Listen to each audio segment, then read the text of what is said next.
নমস্কার। ডাকবাক্সের আরেকটি নতুন পর্বে আপনাদের জানাই স্বাগত। গত পর্বেই শুরু হয়েছে পশ্চিম যাত্রীর ডায়েরি। আজ রইল তার দ্বিতীয় পর্ব।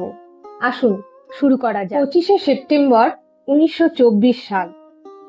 কাল সমস্ত দিন জাহাজ মাল বোঝাই করছিল।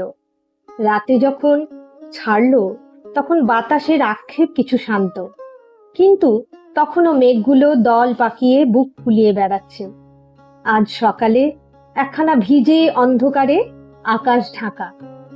এবার আলোকের অভিনন্দন পেলুম না, শরীর মনও ক্লান্ত। জাহাজটা তীর থেকে যেন এক টুকরো সংসার ছিন্ন করে নিয়ে ভেসে চলেছে। ডাঙায় মানুষে মানুষে ফাঁক থাকবার অবকাশ আছে। এখানে জায়গা অল্প, ঘেঁষাঘেঁষি করে থাকতে হয়, কিন্তু তবু পরস্পর পরিচয় কত কঠিন। প্রত্যেকবার জাহাজে উঠবার আগে এই চিন্তাটি মনকে পীড়া দেয়। এই নৈকট্যের দূরত্ব, এই সঙ্গবিহীন সাহচর্য। কি সুন্দর কথা না, নৈকট্যের দূরত্ব।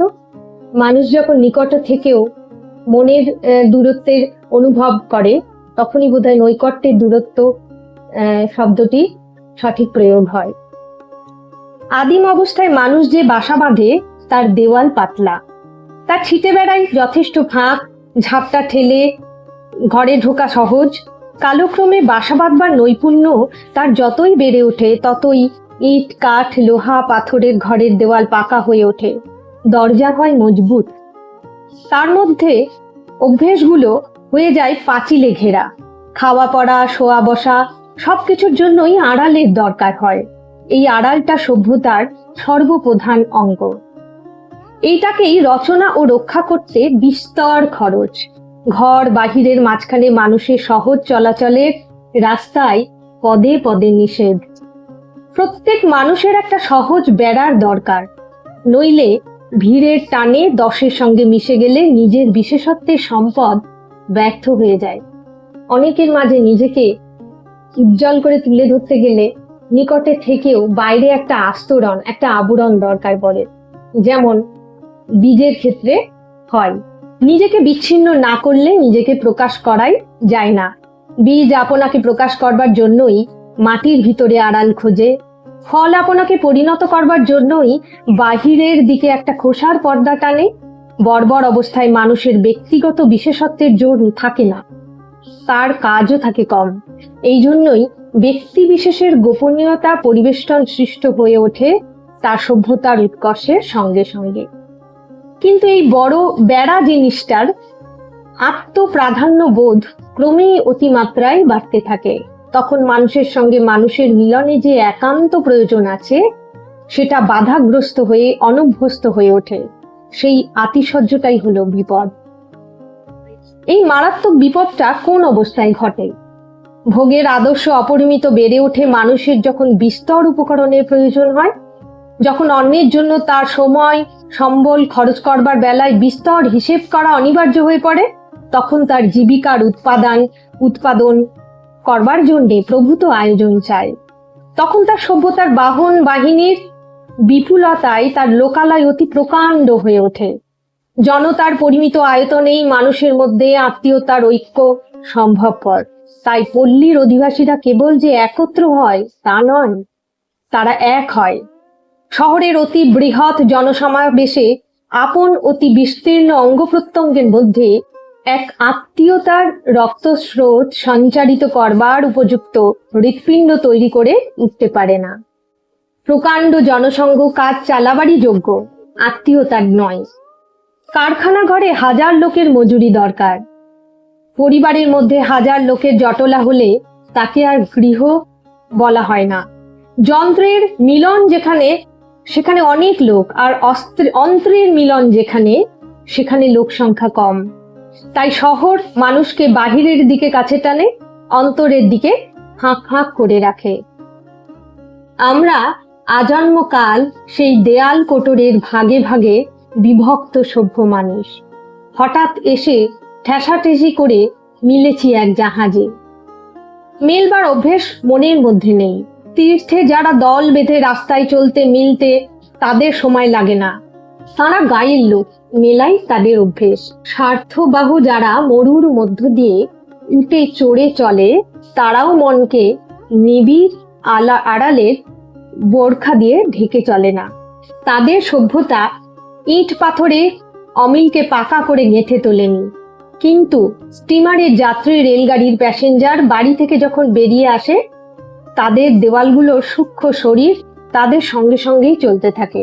তাই দেখি শহরের কলেজে পড়া ছেলে হঠাৎ দেশাত্মবোধের তারাই যখন খামোখা পল্লীর উপকার করতে ছোটে, তখন তারা পল্লীবাসীর পাশে এসেও কাছে দাঁড়াতে পারে না। তারা বেড়ার ভিতর দিয়ে কথা কয়, পল্লীর কানে বাজে যেন আরবি আওড়াচ্ছে। যা হোক, যদিও শহুরে সভ্যতার পাকে আমাদেরকেও খুব কষে টান দিয়েছে, তবু মনের গ্রাম্য অভ্যেস এখনো যায়নি। সময়কে বলতে আরম্ভ করেছি মূল্যবান, কিন্তু কেউ যদি সে মূল্য গ্রাহ্য না করে, তাকে ঠেকিয়ে রাখবার কোনো ব্যবস্থা আজও তৈরি হয়নি। আমাদের আগন্তুক বর্গ অভিমন্যুর মতো অতি সহজে ঘরে প্রবেশ করতে জানে, কিন্তু নির্গমনের পথ যে তারা জানেন না বা তাদের ব্যবহারে বোঝা যায় না। অত্যন্ত বেগার লোককেও যদি বলা যায় কাজ আছে, সে বলে, ইস, লোকটা ভারী অহংকারী, অর্থাৎ তোমার কাজটা আমাকে দেখা দেওয়ার চেয়েও মহার্ঘ, এ কথা মনে করা স্পর্ধা। আমরা যখন মানুষকে এড়িয়ে যাওয়ার জন্য বা অন্য কোনো কারণে বলি যে এখন পারবো না, কাজ আছে, তখন অপরপক্ষের মানুষটা কিন্তু সেটাকে গুরুত্ব দেয় না, অন্যের কাজকে গুরুত্ব দেয় না। রবি ঠাকুর সেটা নিয়ে একটি সুন্দর অনুভূতির কথা বলেছেন। অসুস্থ শরীরে একদিন আমার 3তলা ঘরে অর্ধশায়ন অবস্থায় একটা লেখায় নিযুক্ত আছি। আমি নিতান্তই মৃদু স্বভাবের মানুষ বলেই আমার সেই অন্দরের ঘরটাকেও আমার বন্ধু, অনতি বন্ধু ও অবন্ধুরা দুর্গম বলে গণ্য করে না। এইটুকু মাত্র সুবিধা যে পথটা পুরবাসীদের সকলেরই জানা নেই। খবর এলো একটি ভদ্রলোক দেখা করতে এসেছেন। অস্বাস্থ্য ও বাস্তবতার ওজোরকে আমাদের ভদ্রলোকেরা শ্রদ্ধা করে না, তাই দীর্ঘ নিঃশ্বাস ফেলে লেখা বন্ধ করে নিচে গেলেন। দেখি একজন কাঁচা বয়সের যুবক হঠাৎ তার চাদরের অজ্ঞাতবাস থেকে একটা মোটা গোছের খাতা বেরোলো। বুঝলুম আমারই আপন সম্প্রদায়ের লোক। কবি কিশোর একটুখানি হেসে আমাকে বললে, একটা অপেরা লিখেছি। আমার মুখে বোধহয় একটা পাংশুবর্ণ ছায়া পড়ে থাকবে, তাই হয়তো আশ্বাস দেওয়ার জন্য বলে উঠল, আপনাকে আর কিছুই করতে হবে না, কেবল গানের কথাগুলোতে সুর বসিয়ে দেবেন। সব শুধু 25টা গান।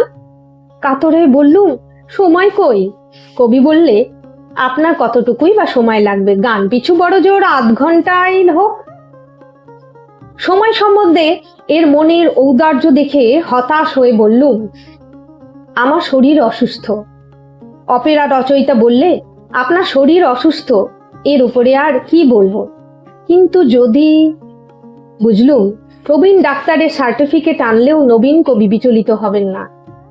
কোনো একজন ইংরেজ গ্রন্থাগারের ঘরে এই নাট্যের অবতারণা হলে কোনো ফৌজদারিতেই তার যবনিকা পতন হতো, সে কথা মনে করলেও শরীর রোমাঞ্চিত হয়। মানুষের ঘরে দরজা বন্ধ, এ কথাটিও কটু। আর তার ঘরে কোনো পর্দা নেই, এটাও বর্বরতা। মধ্যম পন্থাটাই দেখি সহজে খুঁজে পাওয়া যায় না। দুই বিরুদ্ধ শক্তির সমন্বয়ে সৃষ্টি, তাদের একান্ত বিচ্ছেদেই প্রলয়। মানুষ নিজের ব্যবহার ক্ষেত্রে এইটাকেই কেবল ভোলে আর মার খেয়ে মরে। সূর্যের উদয়াস্ত আজও বাদলার ছায়ায় ঢাকা পড়ে রইল। মেঘের থলিটার মধ্যে কৃপণ আকাশ তার সমস্ত সোনার আলো এতে বন্ধ করে রেখেছে। আজকের ডায়েরি এই পর্যন্তই থাক। কেমন লাগলো বলুন তো? রবীন্দ্রনাথের এই কথাটা কিন্তু ভোলার নয়। নিজের বিশেষত্বকে তুলে ধরতে গেলে বাইরে একটা পাতলা আস্তরণ কিন্তু করতেই হয়। কি বুঝলেন? সেইভাবে চলবেন তো? আজ এই পর্যন্তই থাক। আজ তবে আসি। ভালো থাকবেন সকলে।